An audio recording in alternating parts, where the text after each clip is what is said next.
Ayan, harap ulit natin. O, diba? Nag-shades tayo. Tapos, nagbalabal tayo ng ganito. Ayan.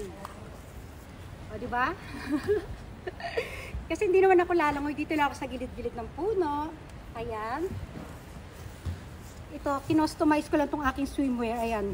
Inano ko siya, ginupit-gupit ko. Then, ito na yung ating. Naku, parang kulang tayo sa bewang. Ayan, stomach in tayo. I-push yung bewang. I-pull ang balakang. Ayan, o, diba? Diba? Ang ating hair, lalapit. Ayan, ganyan pala dapat, oh. Lalapit. Lalayo. O, ayan nila to. O, diba? Oh. Ang ganda. Wala lang, natuwa na ako. Gusto ko, magpahaba naman tayo ng hair, diba? O.